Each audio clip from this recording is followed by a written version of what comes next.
এটা তো জরুরি ছিল, কারণ এই ফল প্রকাশ না হওয়ার কারণে ছাত্রছাত্রীদের ভবিষ্যৎ সম্পর্কে অন্ধকারে থাকতে তারা বাধ্য হয়েছিল।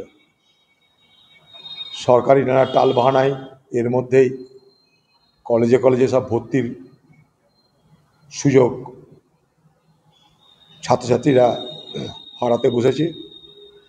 কোথাও ভর্তি হচ্ছে না নানা কারণে, কোথাও ওবিসির কারণে, কোথাও সরকারের উদাসীনতার কারণে। এমনিতেই পশ্চিমবঙ্গের যা শিক্ষা ব্যবস্থা তা 12 বেজে 13 হয়ে গেছে। তার মধ্যে গোদের উপর বিষ ফোঁড়ার মতন পশ্চিমবঙ্গ সরকারের উদাসীনতা আর ব্যর্থতা, অক্ষমতা, নিষ্কর্মণ্যতা এ বাংলার ছাত্রছাত্রীদের ভবিষ্যৎকে অন্ধকারে ঠেলে দিয়েছে। পরিকল্পিতভাবে পশ্চিমবঙ্গের সরকারি শিক্ষা ব্যবস্থা আজকে রুগ্ন করে তোলা হচ্ছে। আমি একটা কথা বলতে পারি, পরিকল্পিতভাবে পশ্চিমবঙ্গের সরকারি শিক্ষা ব্যবস্থাকে রুগ্ন করা হচ্ছে, পঙ্গু করা হচ্ছে।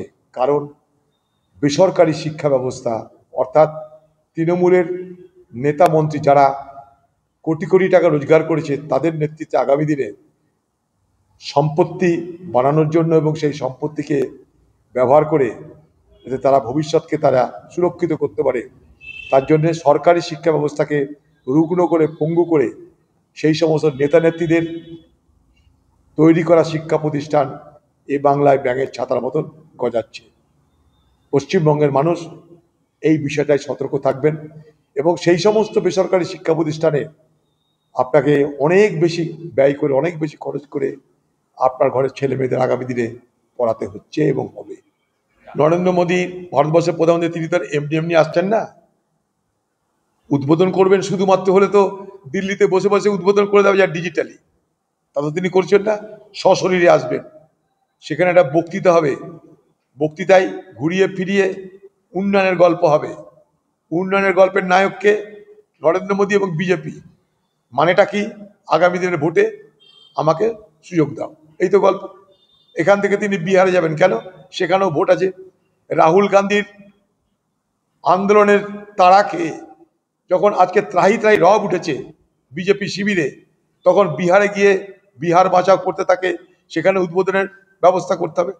এখন উদ্বোধনের মাধ্যমে এই বিজেপি সরকারের বিরুদ্ধে যে মানুষের ক্ষোভ বিক্ষোভ, সেগুলোকে ধামাচাপা দেওয়া, প্রশমিত করার চেষ্টা হবে।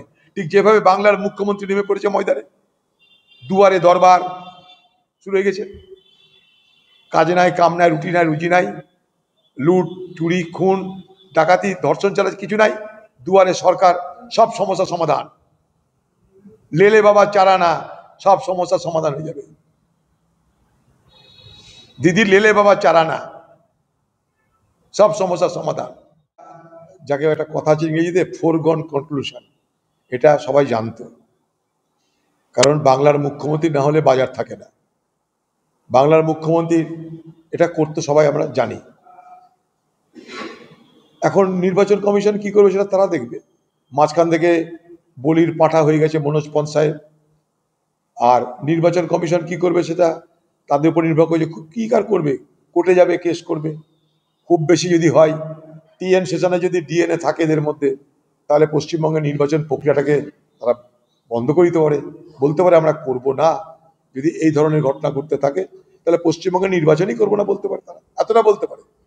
তার মধ্যে কোর্টেও যেতে পারে নির্বাচন কমিশন, কিন্তু বলির পাঠা হবে মনোজ পন্থ, কারোরই কিছু হবে না।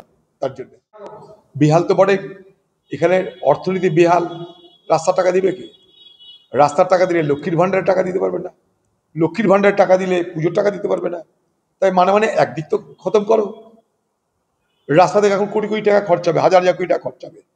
সারা পশ্চিমবঙ্গের রাস্তাঘাট শেষ। যদি এইখানে টাকা দিতে হয়, লক্ষ্মীর ভাণ্ডার আটকে যাবে। লক্ষ্মীর ভাণ্ডার আটকে গেলে ভোট আটকে যাবে, ওদিকে পুজোর চাঁদা আটকে যাবে, 1,10,000 টাকার প্রতিশ্রুতি আটকে যাবে, সেই সব ক্লাবগুলো রেগে যাবে। অতএব মানে একদিকে তোরা মর, আরেকদিকে আমাকে দে, তোদের ভেজে আমি তোদেরকে খাবো। মাছের তেলে যেমন মাছ ভাজি আমরা, দিদি তোদেরকে ভেজে তোদেরকেই খাবে।